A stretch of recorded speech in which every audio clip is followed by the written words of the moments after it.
여기는 우리에게 영구한 도성이 없는 거로 우리는 장차 올 도성을 찾고 있노라. 그러므로 우리가 그분을 통해서 찬양의 제물을 하나님께 계속해서 드리자. 이것이 그의 이름에 감사하는 우리의 입술의 열매니라. 또한 선을 향과 함께 나누는 것을 잊지 말자. 하나님께서는 그러한 제물들을 매우 기뻐하시느니라. 오전의 주제는 그리스도인의 영적 제물들입니다. 그리스도인의 영적 제물들입니다. 이 본문은 유대인들이나 이방인들에 관계없이 구원받은 교회 시대의 성도들에게 적용되는 본문이에요. 히브리서 1장에서 12장까지는 AD 35년에서 40년 사이에 이제 기록이 됐어요. 그리고 13장은 뚝 떨어져서 AD 64년부터 68년 사이에 따로 기록이 된 거예요. 따로.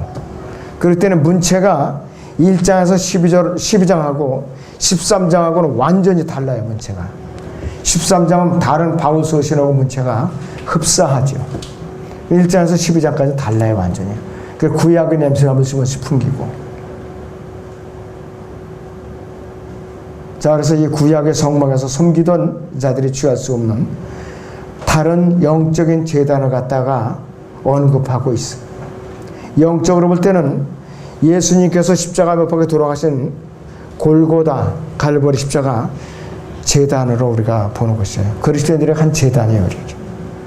이 재단에서 갈보리 십자가라는 재단에서 어린 양에서 예수님께서 희생제물로 드려지신 거예요. 왜? 누구 때문에? 저나 여러분 때문에 드려지신 거라 했어요. 그런데 영적인 재단은 진영 안에 있는 것이 진영 밖에 있었다는 것이. 예수 그리스도의 속죄사를 보여주는 재단이라는 것이. 구약의 제사장들은 번제단에서 잡은 짐승의 피를 성소 안으로 분명히 가지고 들어가죠. 그런데 우리에게는 한 가지 재단이 있어요. 바로 영적인 제물을 드리는 영적인 재단이 따로 있어요. 그리스도인에게는. 15절에서 16절을 봅니다. 우리. 그러므로 우리가 그분을 통해서 찬양의 제물을 하나님께 계속해서 드리자. 이것이 그 이름에 감사하는 우리 입술의 열매니라. 또한 선을 행함과 함께 나누는 것을 잊지 말자. 하나님께서는 그러한 제물들을 기뻐하시느니라 그랬습니다. 이 제단은 실제적인 제물을 드리는 것은 저지발령이에요. 로마 카톨릭 신부들 매주일 아침마다 미사를 통해서 그들의 제단에다 실제적인 예수 그리스도의 피와 잔을 드린다고 가르치고 있어요. 예수님의 단번 속죄를 모독하는 사악한 행위죠. 우리가 드려야 할 제물과도 전혀 관계가 없어요. 우리가 제사장이라 우리는 거룩한 영적인 제사장들로서 우리는 영적인 제물 드리는 제사장들, 영적인 제물들을 드리는 영적인 제사장들이에요. 베드로전서 2장 5절을 잠깐 같이 보겠습니다. 베드로전서 2장 5절을 보겠습니다.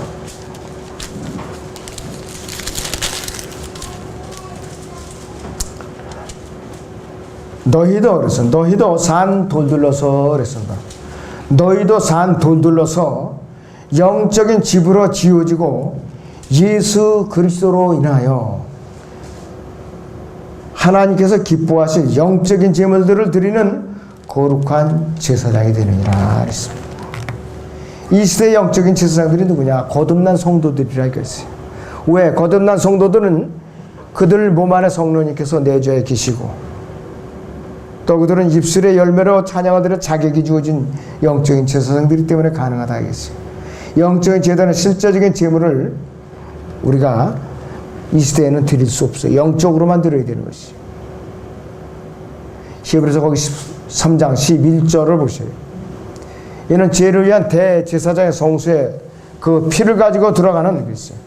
그 짐승들이 몸은 진영 밖에서 태우기 때문이라고 했습니다. 예수님께 제단에 드려지는 하나님의 어린 양이었어요. 그런데 왜 예수님께서는 성소에 드려지지 않고 진영 밖에서 드려졌어야 됐는가? 그 이유가 있어요. 율법에 따르면은 성막에서 동물을 잡으면 피는 성소 안으로 들어가고 불결한 것들, 똥이라든지 가죽이라든지 이 껍질 같은 거는 진영 밖에서 태운다. 진영 밖에서 태운다 이랬어요. 예수님께서는 어린 양으로서 우리를 위해서 동물이 불결한 부분, 똥이나 가죽이나 내장 같은 그러한 불결한 거로 취급을 당한 것은 누구 때문에? 저나 여러분 때문에 그렇게 불결한 걸로 취급을 당했다 이것이.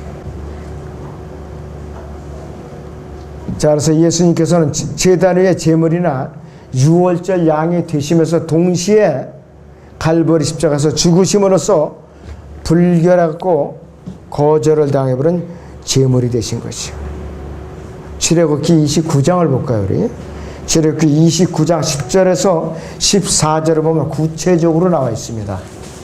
출애굽기 29장 14절에서 우리가 10절에서 14절을 봅니다.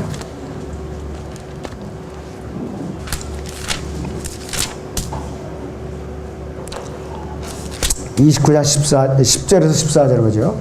희생제의 절차 그랬죠. 너는 숫송아지 한 마리를 회중의 성막 안으로 앞으로 가져오고 아론과 그 아들들은 그 숫송아지의 머리에 안수하여 회중의 성막 문 옆 주 앞에서 그 송아지를 잡을지니 너는 그 숫송아지 피를 가져다가 네 손가락으로 제단의 뿔에다 바르고 모든 피를 제단 바닥 옆에다 쏟을지니라. 너는 내장에 덮인 모든 기름과 간 위에 있는 꺼풀과 두 콩팥과 그 위에 있는 기름을 취하여 제단에서 그것들을 불사르라. 그러나 그 숫송아지 고기와 그 가죽과 똥은 진영 밖에서 불사를지니 이것이 속죄제니라. 진영 안에는 가져올 수가 없었어요. 제단에는 오직 그분의 피만 드려졌다 이것이. 예수 그래서 우리를 위해서 죄와 저주가 되셨을 때 고린도후서 5장 20절 우리를 위해 죄가 되시고 또 갈라디아서 3장 13절에 우리를 위해서 저주가 됐을 때 사탄의 자리에서 사탄과 같은 모습으로 이제 거절을 당하시고 진영 밖에 내버리셨죠. 그리고 갈보리 십자가에서 저주받은 채로 3시간 동안이나 하나님께 버림받은 채로 그렇게 내버려지신 거예요. 온 천지가 다 이제 컴컴해지고 엘리 엘리 라마 사박다니 하나님 어찌하여 나를 버리셨나이까 이것이. 누구를 위해서 이렇게 저주를 받았는가? 여러분들을 위해서 그런 것이죠. 또 문둥병자도 이와 똑같은 취급을 당했어요. 문둥병자도. 레위기 13장 45절을 봅니다. 우리 레위기 13장 45절에서 46절을 보겠습니다.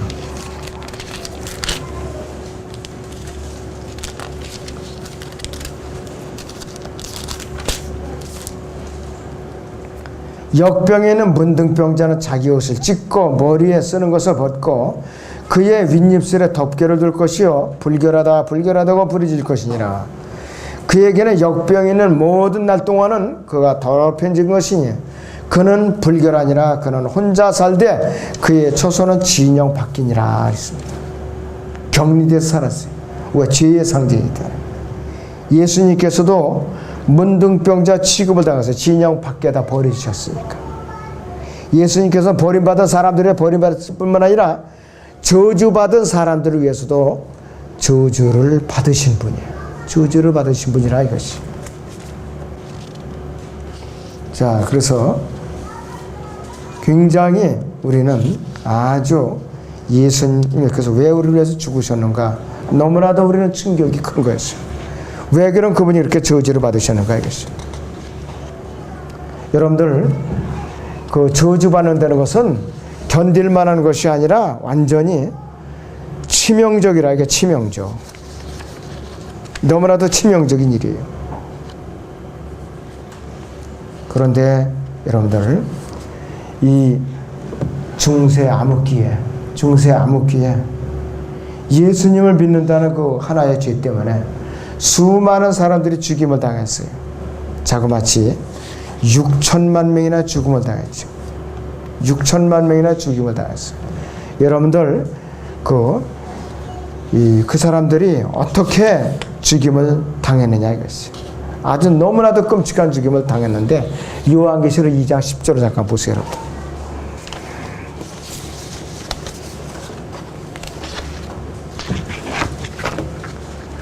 요한계시록 2장 10절을 보시면은 이런 말씀이 있어요.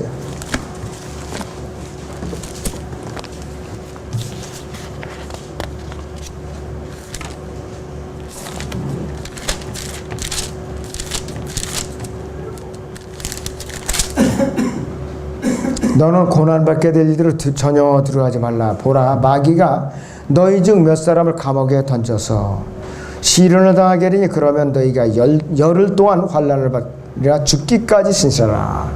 그러면 내가 너희가 생명의 멸을 가르치리라 그랬어요. 중세 암흑기에 로마 카톨릭 교황에 의해서 수많은 사람들이 이제 죽임을 당했죠. 이들은 이 교황에서 그렇게 박해를 받으니까 자기들이 얼른 피신을 하기 위해서 유고슬라비아라든지 불가리아 또 체코라든지 또 프랑스 이 북부의 이런 산악지대로다 이제 거처를 옮긴 것이에요. 그래갖고 이들은 오늘날 교회사에 남아있는 왈덴스라고 불리고도 알벤스라고도 불리는 그런 사람들로 이제 불리게 된 것이에요. 초기의 로마 제국에서는 또 로마 카톨릭은 어떻게 되느냐. 제침내교도도 성경대로 믿는 이 그리스도인들에게 온갖 이단의 딱지를 붙였는데 그 이름이 오늘날 어떻게 전해지는 퓨리탄이라고 불리고 보고마이스라고도 불리고 보도파, 폴리시안, 마니키안, 노바티안, 도나티스트, 불가리안, 알비겐스, 왈덴스, 파테린, 카타리, 재침례파, 침례파, 세대주의자, 근본주의자 여러 이름으로 이단 딱지를 붙여서 부르고 있었어. 그 사람들이 진정한 그리스도인들이에요. 그리고 이러한 사람들은 세상 사람들에게 증오의 대상이었다. 완전히 증오의 대상. 그러니까 그 사람들은 세상과 등질 수밖에 없죠. 세상을 증오하고 미워했으니까. 어떻게 하면 이 사람들을 잡아서 한 명이라도 또 죽이는가. 여기에 동참했던 사람이 누구냐 봐도 이 바울이 이전에 사울이 그 짓을 했다 이것이. 이들에게는 성경만이 하나님의 진정한 말씀이고 믿음과 실에서 최종 권위이기 때문에 그것만 붙들고 있으니까 세상의 권력자들을 미워할 수밖에 없다 이것이.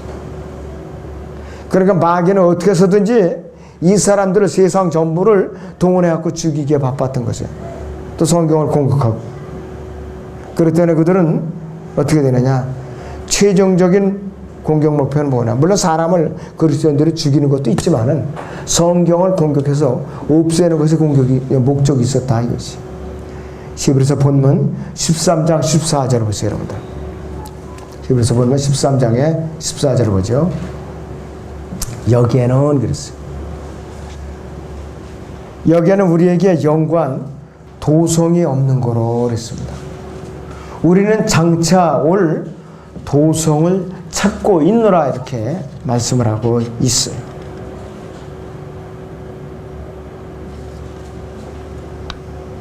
아브라함이나 이삭이나 야곱은 문자적인 이스라엘 자손이에요. 실제로 이 땅에 세워질 지상왕국 때 천년왕국 때 세워질 예루살렘 도성을 기다리고 있는 사람들. 그들에게 그 당시에 있는 도성은 일시적으로 속박되어 있는 도성이 있지만은 여전히 그들은 수치를 짊어지고 산 사람들이. 이 땅의 지상왕국이 실제로 세워지면은 그 도성은 실제적으로 거룩하게 되고 주께서 거기 계시다. 여호와 샴마라고 부르고 또 영어로는 더 로드 이제 히어라고 부르게 된다 이것이. 그때 여러분들은 예수님과 함께 이 땅에서 주님은 잘 섬겼던 분들 함께 통치를 하게 된다 이것이. 그리고 이방 민족들은 예수님이 좌정하고 계신 예루살렘으로 매년 인사를 드리러 와요. 이제 순례를 이제 드리러 와야 된다 이것이요. 불참하는 민족들은 어떻게 되느냐? 벌을 내리셔요. 벌을 내리셔요. 가뭄 재앙을 내리신다 이것이요. 스가랴서 14장을 보겠습니다. 스가랴서 14장 16절부터 21절까지 봅니다. 예루살렘을 치러 온 모든 민족들 가운데서 남아있는 자도 각기 그 왕 만군의 주께 경배하러 또 장막절을 지키러 해마다 올라올 것이라. 천년왕국 때에는 이스라엘 민족이 아니라도 전부 장막절을 지켜야 돼요. 땅의 모든 족속 중에서 그 왕 만군의 주를 경배하려고 예루살렘에 올라오지 아니하는 자들에게는 비가 내리지 아니하리라. 만일 이집트의 족속이 올라오지 않으면 비가 없을 것이며 재앙이 있으리니 그 재앙으로 주께서 장막절을 지키려고 올라오지 아니하는 그 이방을 치시리라. 이것이 이집트의 벌이 될 것이요 장막절을 지키려고 올라오지 아니하는 모든 민족들이 벌이 되리라. 그날에는 말들이 방울들 주 위에 주께 거룩함이 있을 것이요 주의 집에 있는 솥들도 제단 옆에 있는 대접들과 같게 되리라. 정녕 예루살렘과 유다에 있는 모든 솥이 만군의 주께 거룩함이 될 것이요 희생제를 드리는 자들이 모두 와서 솥들을 가져가 거기에 삶으리라. 그날에는 만군의 주의 집에 가나안인이 더 이상 있지 아니하리라 했습니다. 지금은 흑인들이 난리치고 총질을 하고 미국을 좌우지우지하고 또 프랑스를 좌우지우지하고 저 지난번에 어저께 거기에 IS로 추정되는 테러 분자들이 100여 명을 쏴 죽였죠. 전부 다 함족들의 전부 함족들. 그러나 지상왕국 때에는 그들이 아예 예루살렘 근처 성전을 드나들지도 못해요. 인종차별은 그때 시작되는 거예요. 그때 시작된 데가 언제 천년하고 끝날 때까지 계속된다 이것이요.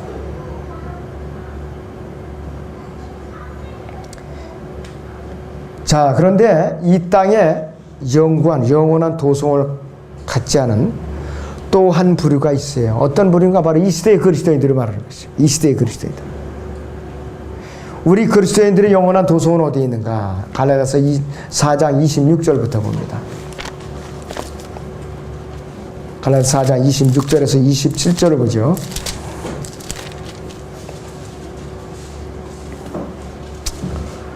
위에 있는 예루살렘은 자유로니 우리 모두의 어머니라. 기록대로 너 잉태하지 못하는 여인아 즐거워라. 너 산거를 치르지 못하는 여인아 소리질러 외치라. 이는 홀로 사는 여인의 자녀가 남편 있는 여인의 자녀보다 더 많음이라 하였으니라 했습니다. 형제들아 이제 우리는 이삭과 같이 약속의 자녀라고 했어요. 우리의 새 예루살렘 도성은 저 위에 셋째 하늘에 있어요. 하나님의 보좌, 예수님 보좌에서 바로 영원한 생명의 이제 샘이 흘러나오고 그 생명강 우쪽에는 생명나무가 자라죠. 또 도로가 깔리는데 황금으로 쫙 깔려 있어가지고서 우리가 황금길을 걸으면서 거닌다 이거였어요.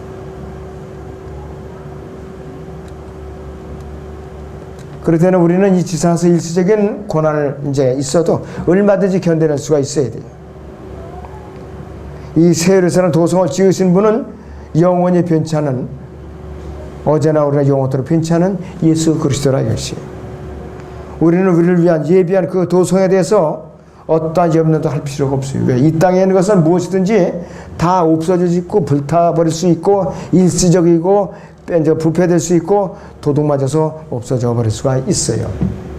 자, 돈을 어떻게 할까 가장 큰 근심 끝에 어떤 사람들이 비닐봉지에 이렇게 똘똘 말아가지고서 감춘다는 것이 하필 쥐가 물고서 질질질 끌고 다닐 필요가 어디 있겠느냐. 하필 쥐가 끌고 다니다가 누가 발견해가지고 글쎄 그 사람이 알게 된 거야. 소용없어요. 아무리 안전하게 바꿔도 하필 쥐가 끌고 다니면 뭐예요. 그 63억이나 되는 돈 뭉치를 갖다가. 그리고 어떤 사람은 땅 속에다 묻었는데 여기는 절대로 안전하겠지. 그런데 그러면 갑자기 싱크홀이 생겨갖고 그냥 땅에 푹 꺼져갖고 그걸 갖다 보수공사하다 보다 이놈의 돈 뭉치가 또 나온 거예요. 이런 참 안전한 것이 없어요. 우리는 하늘에다 우리의 보화를 쌓아야 돼. 그건 뭐냐? 돈을 벌지도 말고 쓰지도 말라는 소리가 아니라 정상적으로 많이 벌어요. 주님의 영광을 위해서, 주님의 사업을 위해서, 혼들을 구원하는 일에 마음껏 쓰라 이 소리예요. 근데 사람들이 오해해요. 우리는 위에다 쌓으니까 돈도 조금 벌어야 되고 검소해야 되고 아주 궁핍한 생활을 해야 되고 이런 째째한 머리가 그냥 콱 박혔으니까 안 돼요. 그건 잘못된 생각이라 이거지. 그렇기 때문에 우리가 셋째 하늘에 새 예루살렘 도성을 뭐라고 표현하고 있는가? 베드로전서 1장 4절을 보겠습니다. 베드로전서 1장 4절을 봅니다.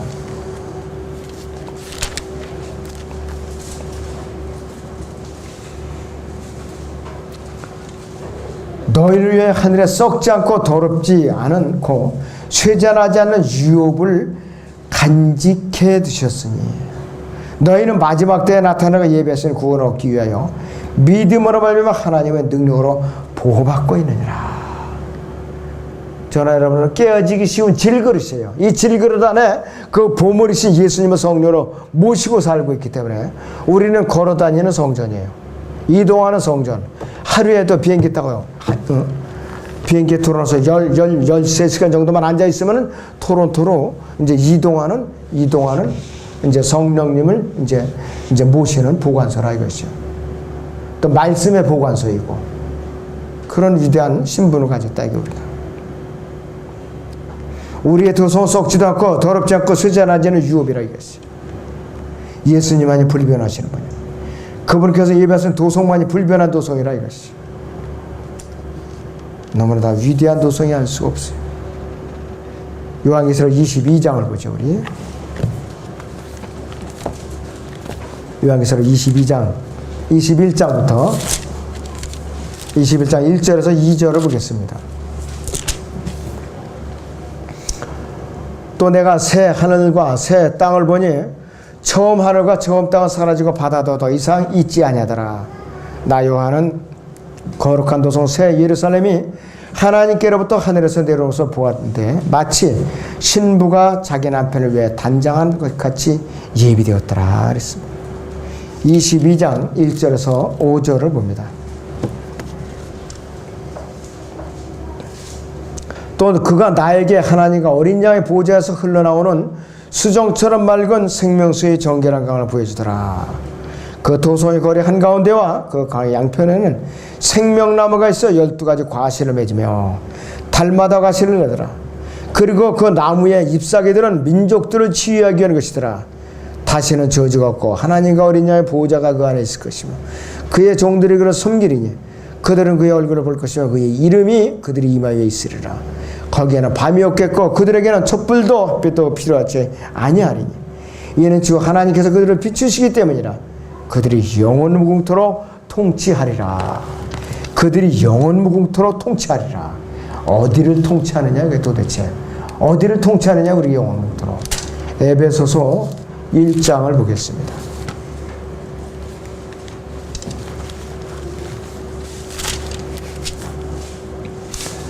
에베소 1장 21절부터 23절까지 보죠. 모든 정사와 권세와 능력과 다스림과 이 세상뿐만 아니라 오는 세상에서도 이름 지어진 모든 이름 위에 뛰어나겠으며 또 만물을 그의 발 아래 두시고 그를 만물 위의 머리가 되겠어 교회에게 주셨느니라. 교회는 그의 몸이니 만물 안에 모든 것들을 채우시는 분의 충만이니라 그랬어. 모든 것들을 채우시는 분의 충만이니라 그랬어. 그럴 때는 우리는 그분의 성전을 지어져가고 그분의 거처를 함께 지어져가고 있다 이것이. 에베소 3장 6절을 보죠. 에베소 3장 6절에 이는 이방인들이 복음을 통하여 그리스도 안에서 공동 상속자가 되고 한 몸이 되며 그의 약속의 동참자가 된다는 것이라 그랬어요. 하나님은 우리는 하나님의 상속자예요. 그리스도의 공동 상속자예요. 주님과 우리 실튼 좋던 한 이제 차축에 물려 있어요. 영혼에 가서 우주 공간을 가득가득 채우는데 결국은 누가 통치하느냐? 예수님과 우리가 영원토록 통치하는 것이에요. 여러분들은 위대하신 분이에요. 굉장히 위대하신 분이라 이것이. 자, 그렇다면 그리스도인이 드려야 할 영적인 재물들은 무엇인가? 본문 히브리서 13장 15절에서 16절을 보시죠. 13장 15절에서 16절을 봅니다. 그러므로 우리가 그분을 통해서 찬양의 제물을 하나님께 계속해서 드리자. 이것이 그의 이름에 감사하는 우리의 입술의 열매니라. 또한 선을 행함과 함께 나누는 것을 잊지 말자. 하나님께서는 그러한 제물들을 매우 기뻐하시느니라 그랬어요. 그리스도인이 드려야 할 영적인 제물이 네 가지가 있어요. 찬양이라는 제물이 있어요. 찬양을 지독하게 안 드린 사람이 있어요. 일주일 내내 찬송을 하나도 안 불러요. 예배, 그나마도 예배 빠지면 더 안 불리죠. 예배 시간은. 오전이고 오후 예배하면은 최소한도 6곡 내지 8곡은 부르잖아요. 교회만 참석하면은. 수요기도에 참여하는 분은 또 3곡을 부르니까. 일주일에 11곡을 부를 수가 있어요. 그러니까 수요기도에 안 오는 분들은 손해를 보고 산다 이거죠. 그 다음에 그의 이름에 감사하는 입술의 열매라고 했어요. 감사가 있어요. 선을 행함이라고 그랬어요. 이 선을 행함이라는 뭐냐? 에베소 2장 10절은 우리를 하나님께서 선한 일을 위해서 우리를 창조하셨다고 그랬어요. 우리를 왜 거듭나게 하셨느냐 그랬어요. 교회 안에서 그분의 몸인 교회를 위해서 덕을 세우는 일을 하기 위해서 복음을 전하고 혼을 이겨오고 구원 상담을 하고 온갖 섬김으로써 주님의 이름을 드높이는 모든 행위가 선을 행하는 것이에요. 선을 행하는 것에서 하나님 안에서 마지막 4번째로 함께 나누는 것을 위해서 주님께서 우리를 거듭나게 하신 거예요. 교회 안에서 진정한 교제가 있잖아요. 교회 밖에서 친교 활동을 하기 위해서 청년부가 MT를 가든 게 교회 전체가 어디 야외 소풍을 간다, 수련회를 간다. 여러분들 내 취미에 안 맞으니까 빠지는 일이 있다든지 그 다음에 청년부 MT 나 누구 보기 싫으니까 안 가.